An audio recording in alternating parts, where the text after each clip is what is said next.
À la gendarmerie de Montluçon, les 14 hommes présents ce matin ne sont pas des militaires comme les autres. Ils appartiennent tous à une unité d'élite, le PI2G, le peloton d'intervention interrégionale et spécialiste des arrestations à risque.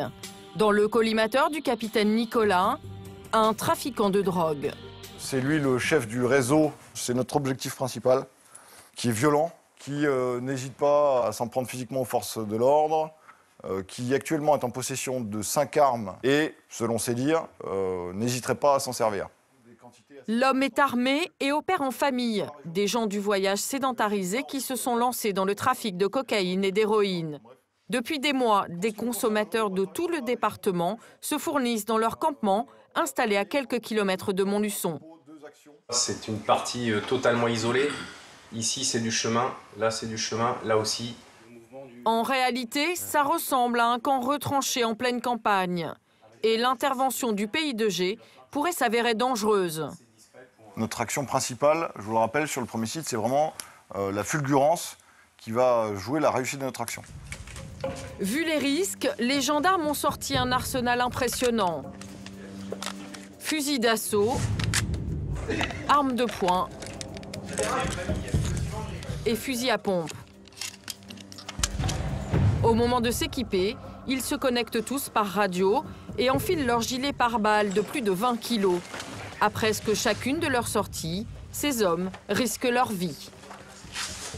Toutes les missions sur lesquelles on est engagé, il peut y avoir une ouverture de feu aujourd'hui un petit peu plus que d'habitude. Les gars, c'est bon, si vous avez tout, on embarque. Il est -4. Pour arrêter toute la famille de trafiquants en même temps, l'opération est exceptionnellement prévue à midi, l'heure du déjeuner. Le commando s'engouffre dans une camionnette banalisée. Il faut approcher le campement en toute discrétion. À l'intérieur, les gendarmes sont plongés dans l'obscurité. Jusqu'à l'arrivée sur place, c'est Christophe, le chauffeur, qui dirige l'opération. Nico, pour Christophe, donc on va entamer la route de campagne avec les virages. Donc ça va tourner un petit peu plus. Tout le monde a entendu? Ouais. Route de campagne, ça va tortiller. Les hommes sont divisés en 2 groupes. Les premiers à descendre sont en treillis de camouflage pour se fondre dans la nature. Je suis à 20 mètres de la dépose à eau. 20 mètres, 10 mètres, 5 mètres. Top à eau. Ouverture. Ils vont se poster tout autour du campement pour empêcher les trafiquants de s'enfuir pendant l'assaut.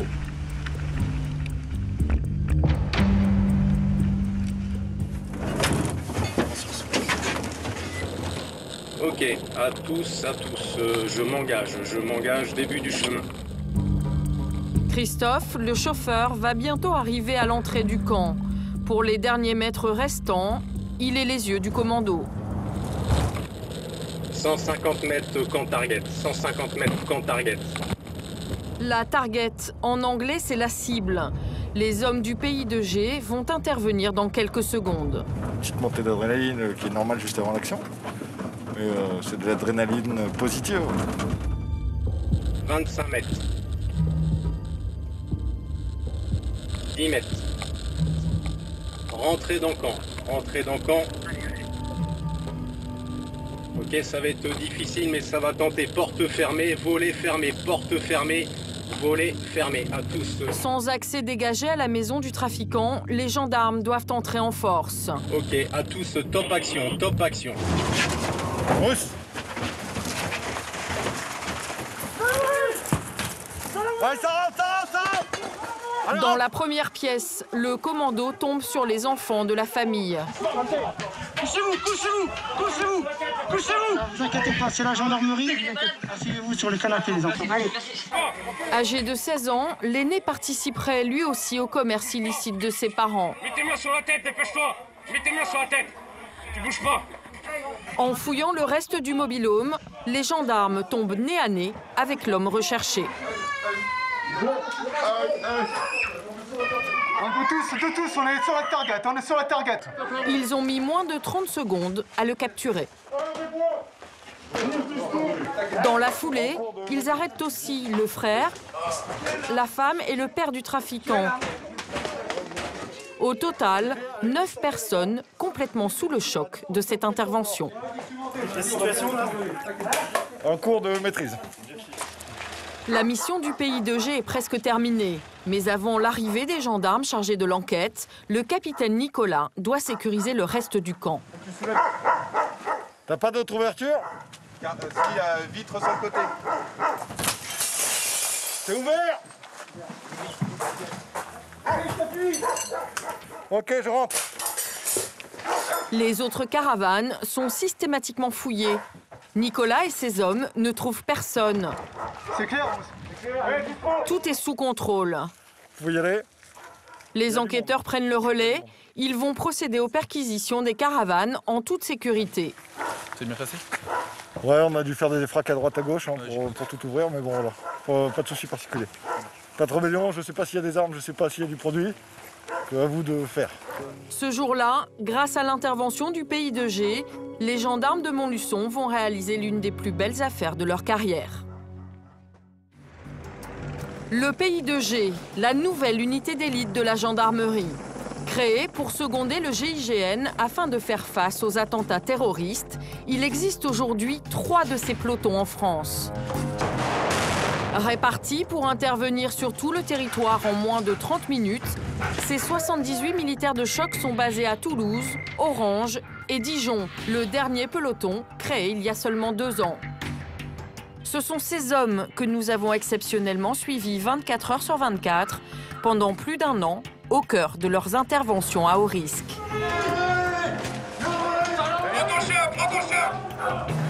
Ces gendarmes, âgés de 30 à 40 ans, vivent et travaillent ensemble comme une véritable famille. Pour des raisons de sécurité, vous ne verrez pas leur visage. Qu'il s'agisse des auteurs d'une fusillade ou d'un forcené qu'il faut ramener à la raison, ils risquent leur vie à chacune de leurs sorties. Monsieur Bertrand, vous avez une maman, vous avez une sœur, donc il faudrait quand même les préserver, non? Pour garantir la réussite de ces opérations musclées, ces gendarmes sont triés sur le volet. Une sélection impitoyable effectuée par les instructeurs du GIGN. Mettez-vous la gueule dans la flotte. Car le PI2G En avant! est aujourd'hui aux avant-postes de la lutte contre la délinquance.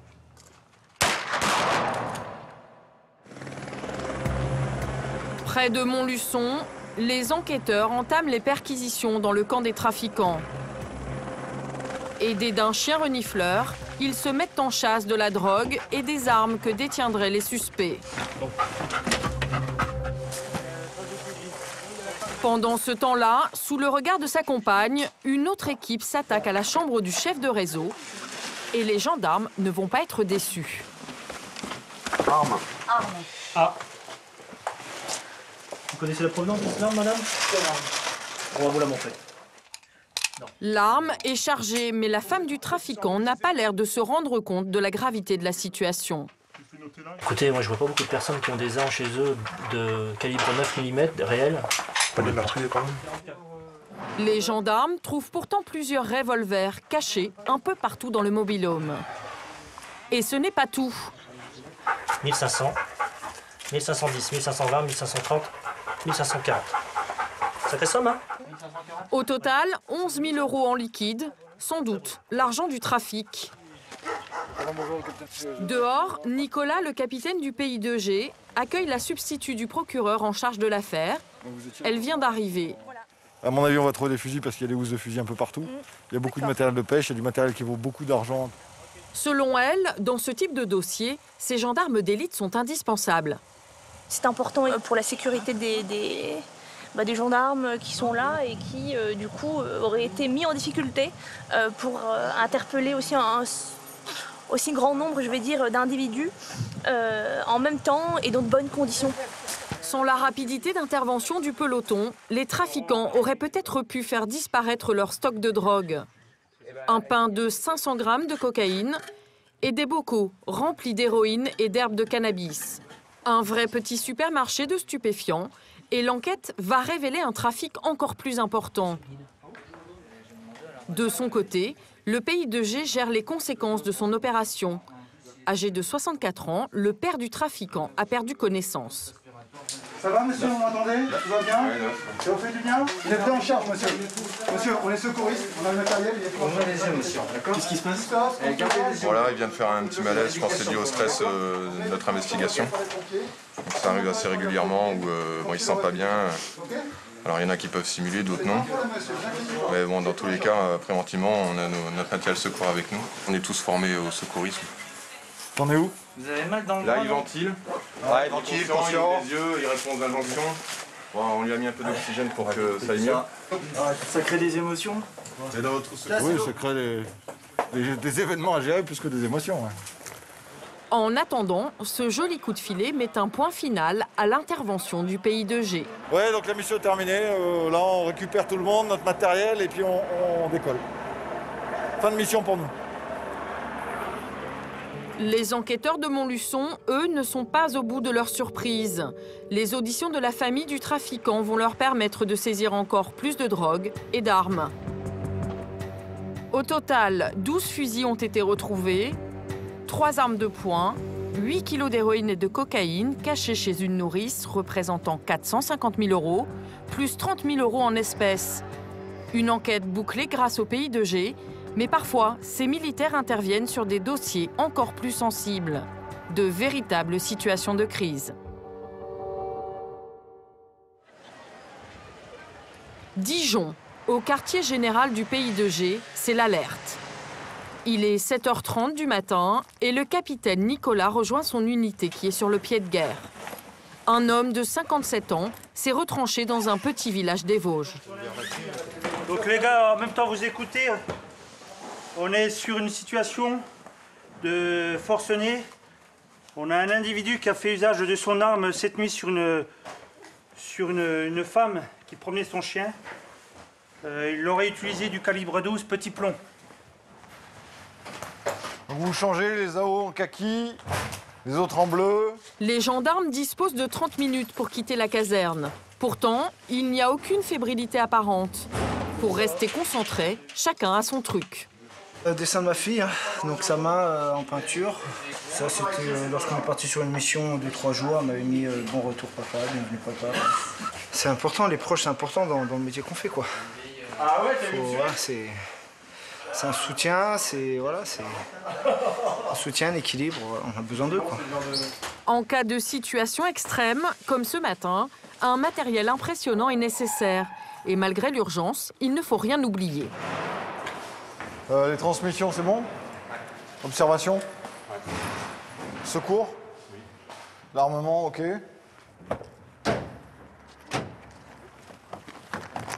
C'est toi qui conduis?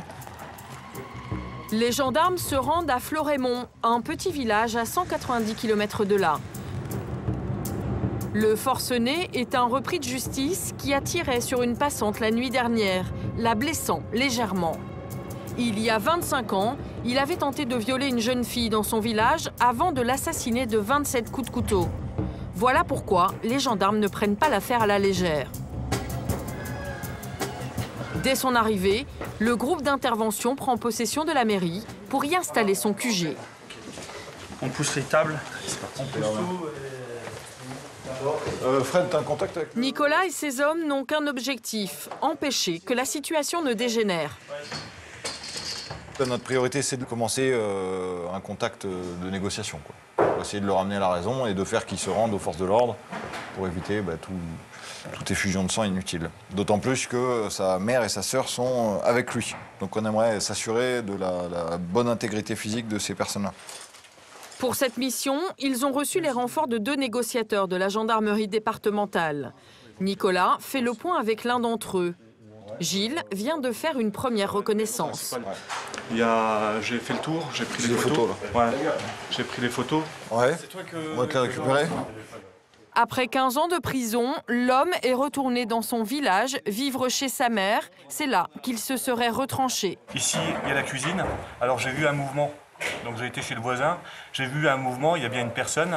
Alors la personne était en train de laver, je ne sais pas si elle prenait de l'eau dans le lavabo. Et j'ai vu juste son bras, donc il y avait une chevalière, sans certifier que ce soit un homme ou une femme. Pour être sûr que le suspect est bien là, les négociateurs ont tenté de le joindre. Seulement voilà, Il n'a pas de téléphone portable, il n'a pas de téléphone fixe. Non, on est vraiment dans le très rural et c'est un individu atypique, on va dire psychologiquement très instable. Les gendarmes du pays de Gé vont devoir particulièrement protéger les négociateurs durant l'opération. Pour cela, Fred, le chef de groupe, a décidé de poster 3 tireurs d'élite en face de la maison. Ensuite, donc on a Vincent. Ouais. Vincent, toi tu seras au nord de la rue de l'église. Ouais.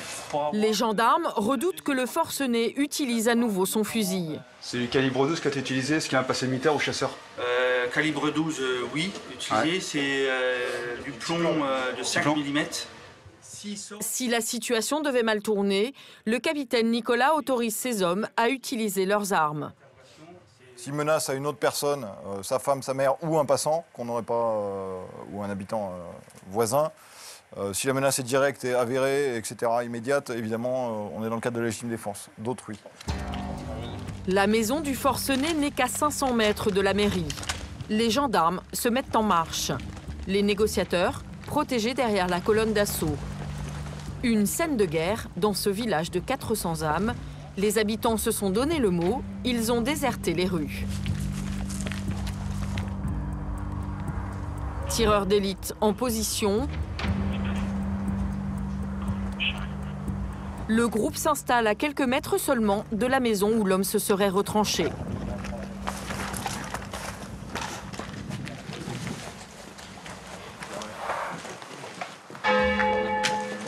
Assaut avec un égo installé à l'abri des vues et des coups au lavoir. À l'abri des tirs éventuels, Gilles s'assure dans un premier temps que la mère et la sœur du forcené se portent bien. Madame, c'est monsieur. J'ai été mandaté par la préfecture d'Épinal pour voir le problème avec votre frère. Est-ce que tout va bien? Sans réponse, il tente sa chance directement avec le forcené. Monsieur, je suis médiateur, donc je ne vous veux aucun mal. Je veux juste discuter avec vous et éventuellement voir ce qui s'est passé cette nuit. L'homme est bien là, caché derrière les rideaux de sa fenêtre et visiblement prêt à communiquer avec les gendarmes. Il a un bonnet sur la tête. Monsieur, je vous ai vu là. Je souhaiterais juste discuter avec vous. On a une personne qui s'est présentée à la fenêtre en alpha 1, vêtue d'un bonnet. Quelle couleur? Bonnet, chemise à carreaux noir. Chemise à carreaux blanche et noire. Sortez, monsieur. Monsieur, sortez par la fenêtre. Prépare le taser, Loïc. Les gendarmes insistent, mais à la vue de leurs boucliers et de leurs armes, l'homme se retranche à nouveau. Tu peux lui parler de nous parce qu'il nous a vus. Ouais, il nous a vus. Monsieur, les gendarmes sont autour, tout simplement pour une zone de protection. Il vous fera aucun mal. Pour Gilles, tout est à recommencer. Il doit regagner la confiance du forcené et lui prouver sa bonne foi. J'essaie de négocier avec eux pour pas qu'ils rentrent, mais pour ça, il faudrait m'aider aussi. Éventuellement, leur montrer que vous faites au moins un acte, au moins discuter avec moi. En plus, vous avez une maman qui est âgée, vous avez une sœur, donc il faudrait quand même les préserver, non? Même en jouant sur la corde sensible, aucun résultat. On fait une pause, stop. Gilles change alors sa stratégie. Laisser le forcené tranquille pour qu'il réfléchisse. Il s'est retranché. Hein? Il répondra pas. Pour moi, il répondra pas. Non, mais on verra bien. On va l'attendre. Il peut très bien se retrancher sur un mutisme total et pas vouloir nous parler. Comme il peut très bien voir que la situation ne se débloque pas et chercher une solution et prendre contact. Et notre principal objectif sur une négociation, c'est déjà de l'accrocher. Une fois qu'on l'accroche, il y a la moitié du travail qui est fait. 5 minutes plus tard, Gilles espère une reddition. Mais fausse alerte, alors le négociateur va tenter un coup de bluff. Tu dévoiles pas le négo. Ouais. Monsieur, là, je suis tout seul. Je suis tout seul. Je leur ai demandé de partir, de s'éloigner. Regardez par la fenêtre. Je suis tout seul, là. Je vous cache pas qu'ils sont à 200 mètres, mais ils n'interviendront pas. Étonnamment, le stratagème fonctionne. L'homme sort de chez lui. Venez juste là que je vois si vous avez rien. Non, on vous fait la promesse. On vous fait la promesse. Gilles maintient le lien pour éviter que le forcené ne change d'avis. Pour le pays de G, c'est le moment d'intervenir. Montre-moi ton bras. Tes bras. D'accord, ça marche. Il n'y a pas de problème. T'as pas d'arme sur toi? Rien. Calmez-vous, monsieur, calmez-vous, c'est la gendarmerie, monsieur. L'homme paraît finalement plus instable que dangereux. Sa sœur et sa mère tentent de prendre sa défense. Mais pourquoi vous la couchez par terre? Ne vous inquiétez pas, madame. On va juste discuter avec vous. Vous inquiétez pas, il n'y a rien de mal. C'est par sécurité. C'est par sécurité, madame. Mais mon fils, vous n'allez pas le laisser par terre? Non. Pour le négociateur et le pays de G, la mission est terminée. Les enquêteurs prennent le relais. Avec eux, le forcené se montre plus coopératif. 12h45, vous êtes placé en garde à vue pour l'été de tentative d'homicide survenu cette nuit entre 1h30 et 1h36. Oui, d'accord. Vous voyez de quoi je veux parler? J'ai tiré un coup de fusil de chasse parce que j'étais énervé. La sœur m'énerve sans arrêt chez moi, je suis énervé. Monsieur, les voisins en dessous m'énervent. Il est où votre fusil, monsieur? C'est dans ma chambre, tout ça. J'ai pas tué de personne, j'ai tué une personne? Non? Tentative d'homicide. Oh, dis donc, puis vous m'arrêtez comme ça, dis donc. L'homme aurait agi sur un coup de sang. Mais en fouillant sa chambre, les gendarmes découvrent une véritable artillerie. 5 fusils de chasse, 47 armes blanches, dont des haches et des couteaux, des cartouches, ainsi que 2 coups de poing américains. Il est équipé. La mission aurait pu très mal se terminer. Aujourd'hui, le forcené est en détention provisoire, mis en examen pour tentative d'homicide volontaire avec récidive. Il risque la réclusion criminelle à perpétuité. Dijon, c'est ici que vivent les 22 militaires du pays de G, dans cette immense caserne avec 2000 autres gendarmes. Une véritable petite ville. Ce matin, Damien et Stéphane partent pour une séance de musculation. Ces gendarmes s'entraînent quotidiennement. Les 30 kilos de leur équipement nécessitent une grosse résistance physique.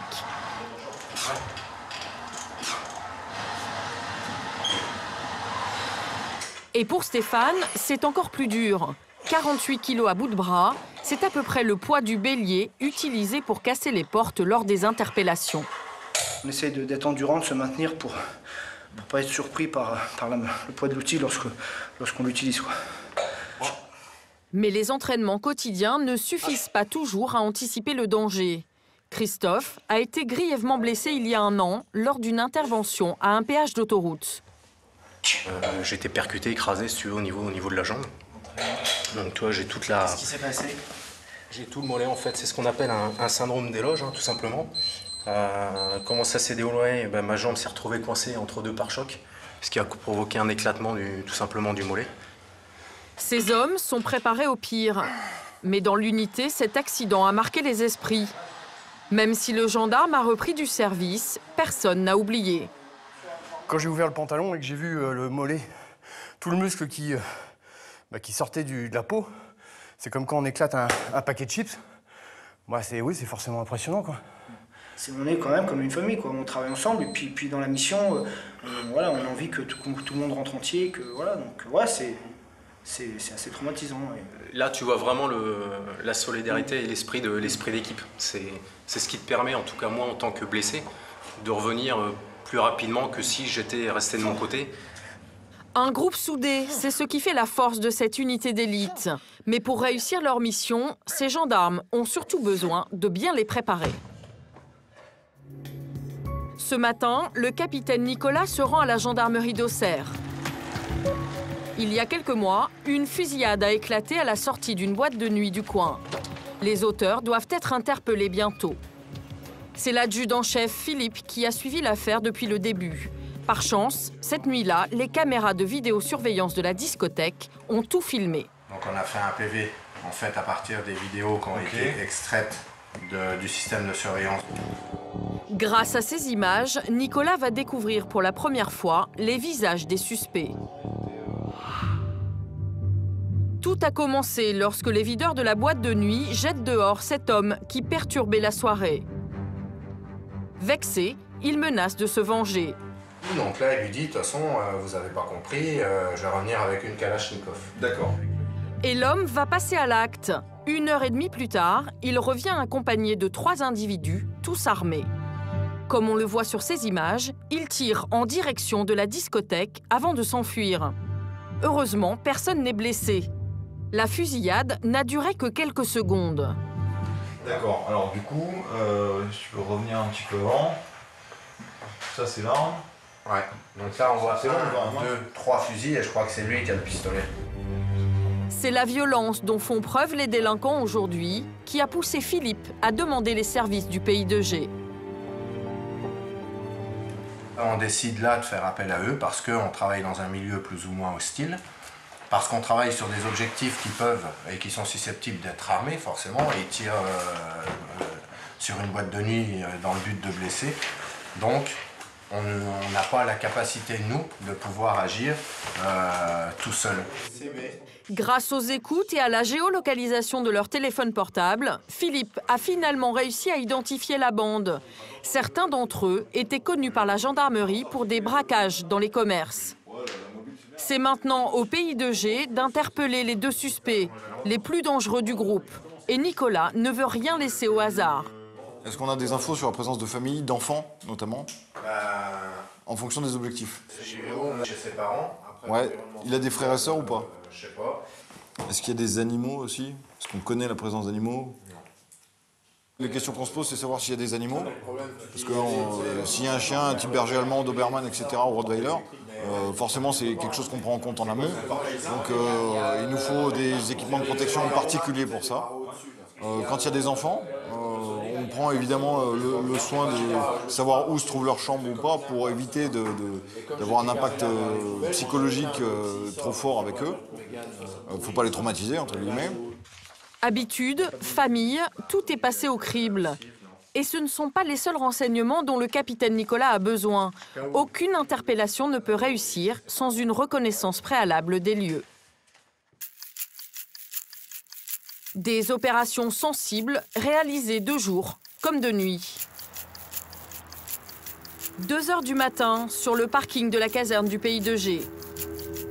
Le capitaine Nicolas et les hommes de la cellule Effraction s'apprêtent à repérer le domicile des auteurs de la fusillade. C'est ce à quoi il ressemble aujourd'hui, ça. Ouais. Lui, c'est moins récent, lui, ça date d'avril. Il a quel âge, lui?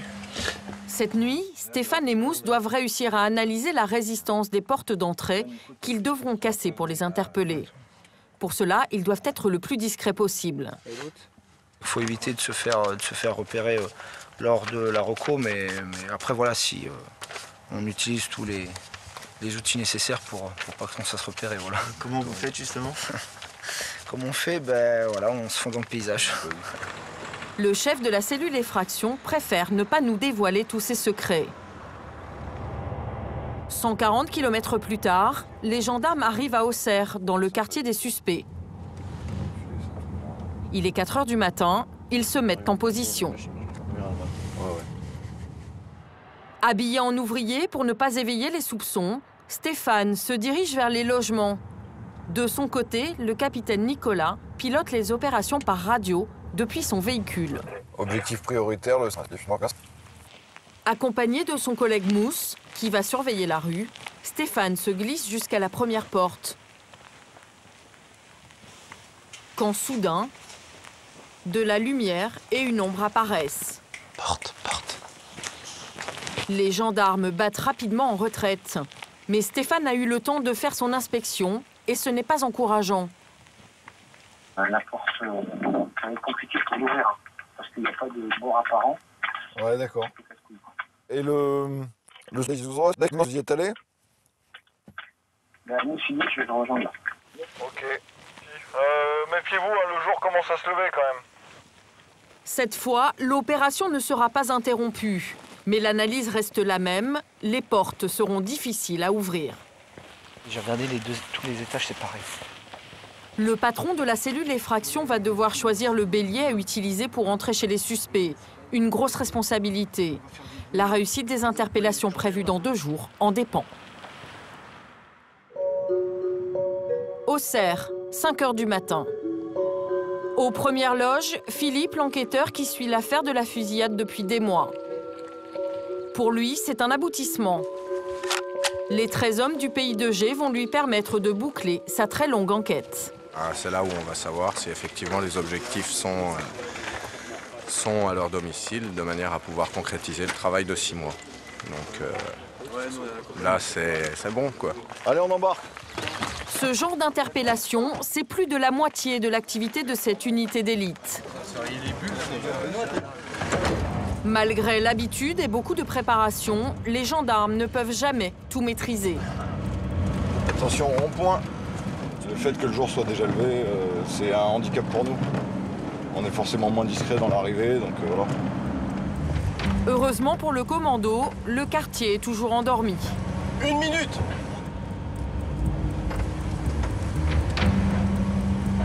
On est rentré dans la cité. Allez, dernier virage. Leur camionnette banalisée peut s'arrêter au pied des bâtiments. Arrivez.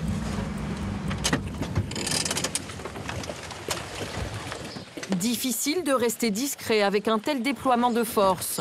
Mais les gendarmes tentent de faire le moins de bruit possible pour garder l'effet de surprise.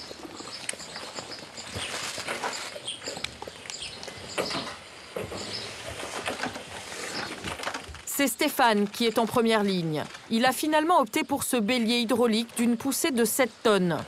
De quoi venir à bout de n'importe quelle porte.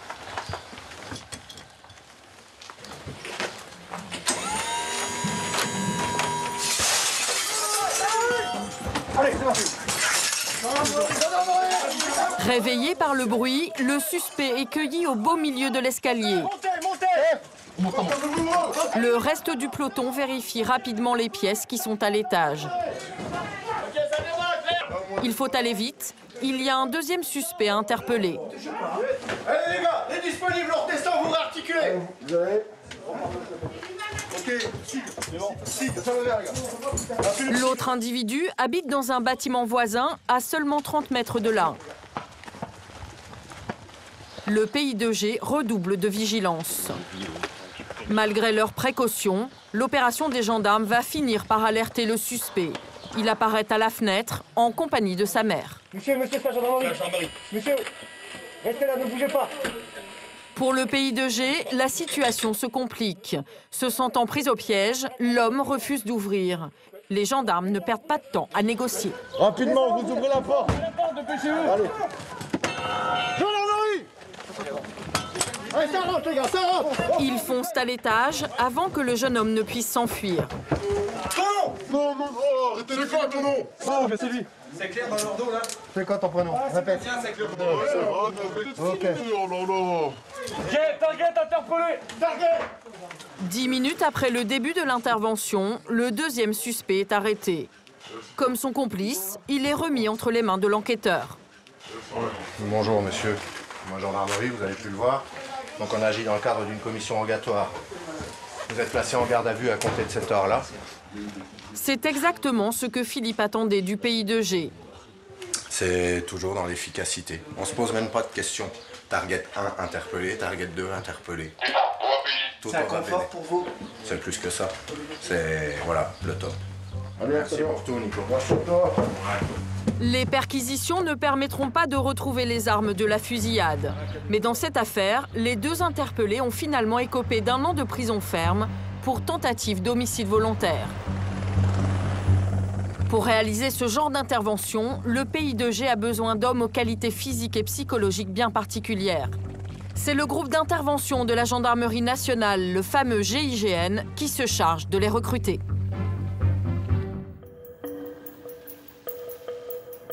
Ce matin, Nicolas, le commandant du pays de G, doit se rendre au camp d'entraînement du GIGN.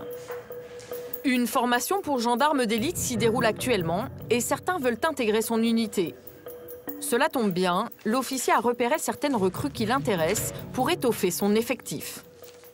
On y va pour apprendre à mieux les connaître, donner effectivement notre avis, notre sentiment sur leur capacité à pouvoir intégrer l'unité déjà constituée et échanger avec les instructeurs du GIGN qui les ont observés déjà depuis plusieurs semaines.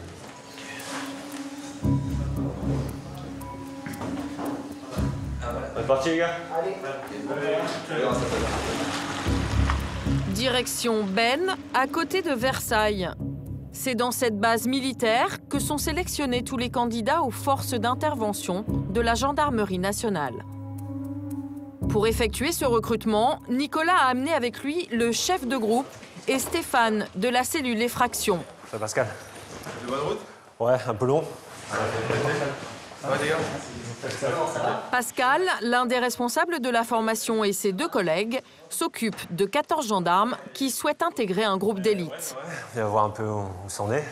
Bah là on est à la mi-stage, là on en est à 3 semaines déjà, sur les 6, et donc les candidats dans l'ensemble, il y a déjà des assez bonnes restitutions techniques, tactiques, physiques également, parce que les trois critères sont bien respectés, et tu vas vite te rendre compte qu'ils ont déjà passé un cap par rapport au début des 3 semaines. Donc je te laisse faire ton propre jugement et on en parle après. Ça marche. Comme ça t'es pas perturbé par ce que je peux te dire, il n'y a pas du tout de... Pour se rendre compte du niveau des candidats, Nicolas et ses hommes vont assister à une séance de tir.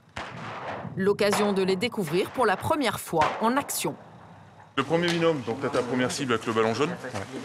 Parmi eux, 4 seulement seront choisis par le pays de G. Les autres poursuivront leur carrière dans d'autres pelotons. Coup de sifflet, on tire. Ça marche? Une fois que vous avez tiré le ballon, vous tirez plein torse. Allez, en avant! Les hommes du pays de G sont particulièrement attentifs. Si ces militaires rejoignent leur unité, c'est avec eux qu'ils risqueront leur vie. Les stagiaires doivent éviter les ballons qui matérialisent des otages aux mains de terroristes. Et le patron du pays de G commence à se faire une petite idée de leur niveau. Il y a un ballon qui a éclaté qui n'aurait pas dû éclater. Donc ça veut dire que c'est un otage qui est mort. Allez, dépêchez-vous, déséquipez-vous. Mais ce qui intéresse le plus Nicolas et ses hommes, c'est une épreuve qui aura lieu ce soir. La reconnaissance des portes qui précède toute interpellation auquel participe le pays de G.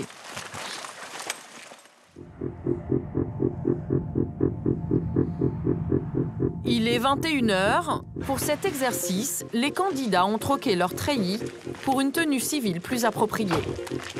En tant que spécialiste de l'effraction, Stéphane va participer personnellement à leur évaluation et il est exigeant. Il faut un peu de courage parce que voilà, il faut être en mesure de réagir à une prise de contact, réagir à une difficulté qu'on pourrait rencontrer lors de la reconnaissance. Donc,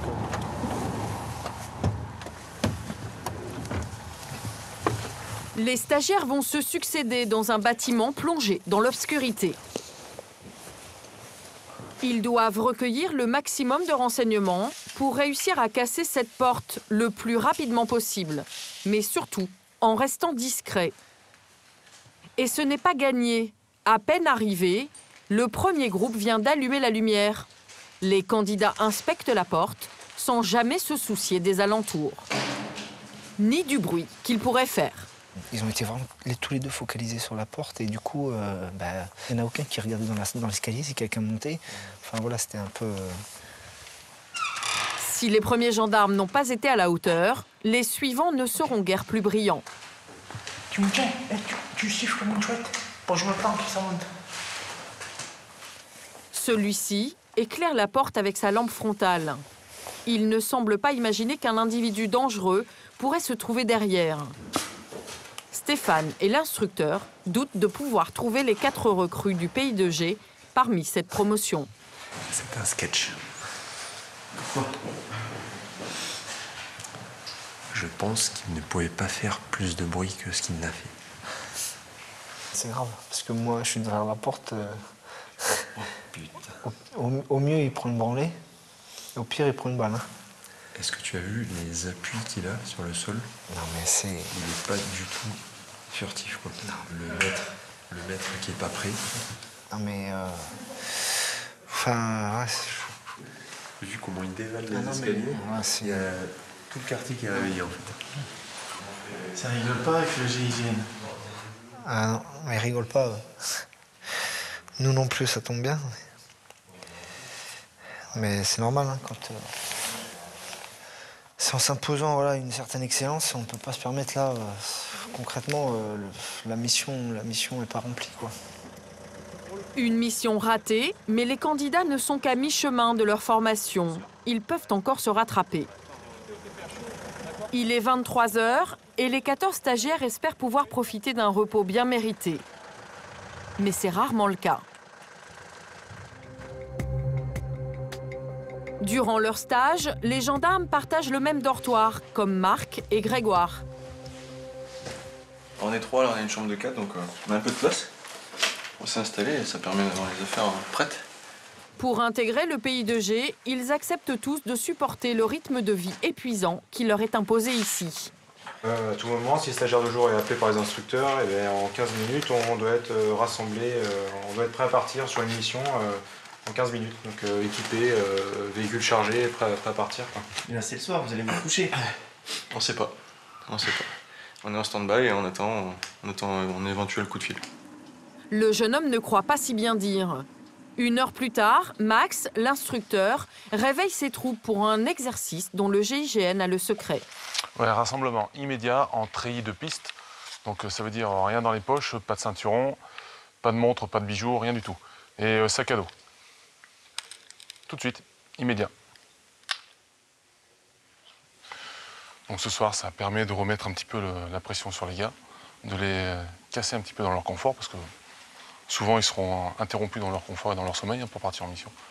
Donc voilà, c'est un petit resserrage de boulon, on va dire. Et puis c'est aussi pour leur faire comprendre certains principes.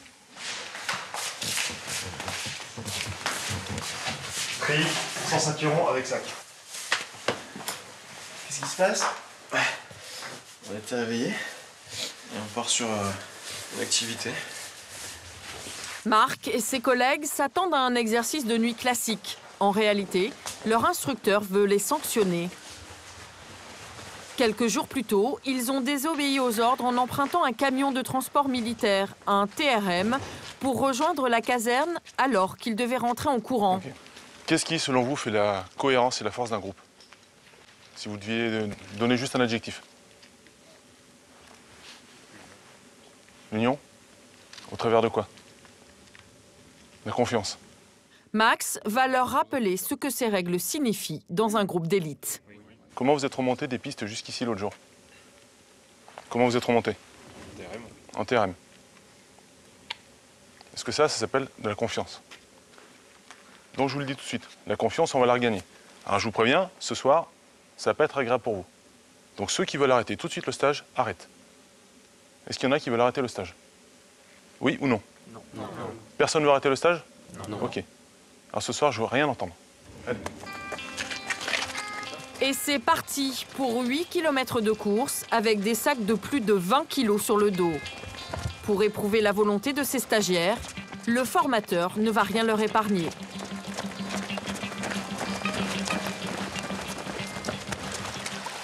Allez, tu rentres dans la flaque.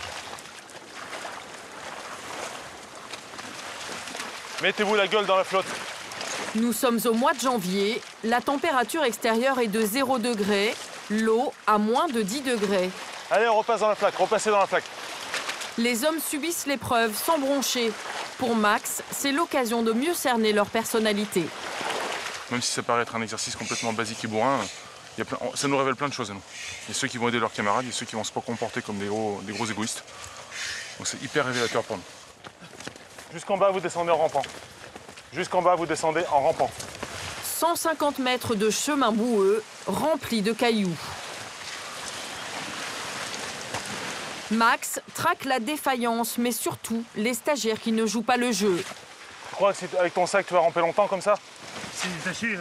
Eh ben fais-toi des pains à tes camarades, démerde-toi. Si t'as pas le niveau, tu peux arrêter tout de suite. Demain, tu passes au secrétariat et tu te casses.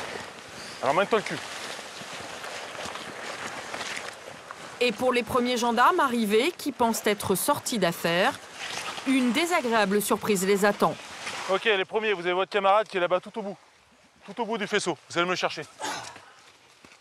Vous remontez, vous le récupérez, vous redescendez en rampant. Vous mettez tous à son niveau, vous descendez derrière lui en rampant. Allez, maniez-vous. Vous vous mettez au rythme du plus faible. Mais Max n'en a pas encore terminé. Après plus d'1 heure de punition, il leur réserve une dernière épreuve dans une eau glacée. Tout le monde en position de gainage dans la flotte. Allez, tête vers moi. Maniez-vous. Allez, tu comptes. 2 pompes. 1, 2, 3, 4, 5, 6, 7, 8, 9, 10. Est-ce que vous voulez continuer le stage? Oui. Allez, sortez. Cette nuit-là, aucun gendarme n'a abandonné. Leur désir d'intégrer le pays de G a été le plus fort, même si la leçon a été cher payée. Alors, je vous repose la question, est-ce que je peux avoir confiance en vous? Oui. La prochaine fois que vous me baisez, je vous garantis que ce sera autre chose. Maintenant, qu'est-ce que vous faites? Vous attendez le terrain ou vous remontez en courant? On monte en courant. Allez. Et de la cohésion, laissez pas les plus faibles derrière. Il est 1h30 du matin quand le groupe rejoint le dortoir, exténué. Juste le temps pour Marc et ses collègues de nettoyer leur treillis et de se doucher à l'eau froide. Vous aimez ça? Non. Non, on n'aime pas ça, mais... Ouais. Punition, voilà. C'est comme ça. On a joué, on a perdu. Pour ces candidats au pays de G, il reste encore 3 semaines de formation pour faire leurs preuves. 3 semaines pour peaufiner leur technique, mais surtout pour intégrer les valeurs de confiance et de solidarité qui font la force de cette unité d'élite, quelle que soit leur mission. Ce matin, le capitaine Nicolas et les gendarmes de Dijon sont mobilisés pour une nouvelle opération délicate. Ils doivent transférer un détenu dangereux de la prison de Strasbourg au tribunal de Colmar. Physiquement, il fait 130 kilos. Et psychologiquement, il est instable. Les deux cumulés peuvent être un peu explosifs dans une voiture. L'homme doit être jugé en comparution immédiate pour une prise d'otage qui a fait la une des journaux 5 jours plus tôt. Un détenu s'est retranché dans sa cellule. Il retient de force une surveillante depuis le début de la matinée. Et ce détenu de 39 ans n'est pas un novice en la matière. Il en est à sa 3e prise d'otage en 2 ans, alors les gendarmes doivent redoubler de vigilance. Voilà, on passe à proximité de la maison d'arrêt. Ouais, donc pour Nico, on est à 500 mètres de l'objectif. Pour Nicolas, le moment le plus risqué, c'est la prise en charge du détenu. L'homme pourrait en profiter pour tenter de s'enfuir ou bénéficier de l'aide de complices. Alors, le capitaine se charge, arme à la main, de surveiller les abords de la prison. Jérém, tu regardes le bas. Dans la voiture, les gendarmes s'organisent pour que le détenu ne puisse pas bouger. Si ça se passe bien... Non, ça se passe bien, pas de problème. J'aurais pu me donner un peu de mou. Encadré par 4 gendarmes, il ne devrait pas poser de problème. Mais la meilleure sécurité pour le pays de G, c'est encore la vitesse. Sur toutes ces escortes, le but, c'est de ne jamais s'arrêter. À chaque fois qu'on s'arrête, on offre une vulnérabilité. Le GPS annonce 49 minutes. 49 minutes pour relier Strasbourg à Colmar, soit 74 km. Le convoi est constitué de 3 voitures qui se déplacent en quinconce. Et un hélicoptère surveille ce dispositif de protection digne d'un chef d'État. Une technique qui permet aux gendarmes de rouler plus vite, mais surtout d'anticiper les dangers. Et à l'arrivée à Colmar, ce sont les motards qui entrent en action. C'est des petites rues, donc ça circule mal. Si on se fait bloquer, il faut varianter. Et c'est compliqué de varianter au dernier moment là-dessus. Mais les motards gèrent bien, on est arrivé là. Ouais, Sam de Nico, on arrive, hein, comme tu peux le voir. Vas-y, avance. Tu bloques la porte derrière lui. Il n'a fallu qu'une petite demi-heure pour parcourir 74 km. Les hommes du pays de G accompagnent leurs prisonniers jusqu'à l'intérieur du tribunal. Mais la mission de Nicolas n'est pas tout à fait terminée. Avant le début de l'audience, il va sécuriser la salle afin de dissuader le détenu de toute tentative d'évasion. On a vérifié les accès, on contrôle les accès. On a positionné un gendarme vers les fenêtres, qui l'empêche tout de suite par les fenêtres. Et puis on a des gens en civil et en tenue. Le dispositif est hermétique. Une démonstration de force que l'avocat du preneur d'otages n'apprécie guère, car selon lui, cela pourrait nuire à son client. Je pense que c'est de nature à influencer la décision. Si on pense avec un tel déploiement de force, on va évidemment penser peut-être qu'il est plus dangereux qu'il ne l'est. Il est récidiviste pourtant. Je sais pas, il n'a pas encore été condamné, on verra. Asseyez-vous, l'audience est ouverte. Donc vous pouvez faire entrer monsieur... Est-ce l'effet des hommes cagoulés ou le parcours du preneur d'otages? L'homme a été condamné à 5 ans de prison par le tribunal correctionnel de Colmar. Après appel du parquet, il écopera finalement de 7 années d'emprisonnement au total. Retour à Ben, au camp de formation du GIGN. Les 14 candidats aux unités d'élite de la gendarmerie viennent de terminer leurs 6 semaines de stage. Nicolas, le commandant du PI2G de Dijon, a finalement choisi les 4 nouvelles recrues qui vont pouvoir intégrer immédiatement son unité. Les attestations et les exécutions, portez-les avec fierté parce que vous l'avez mérité, hein. Mais portez-les également avec humilité. Désormais, ces 4 gendarmes participent à des opérations au moins une fois par semaine. Depuis sa création, le PI2G de Dijon a effectué plus de 130 missions à haut risque. Gendarmerie!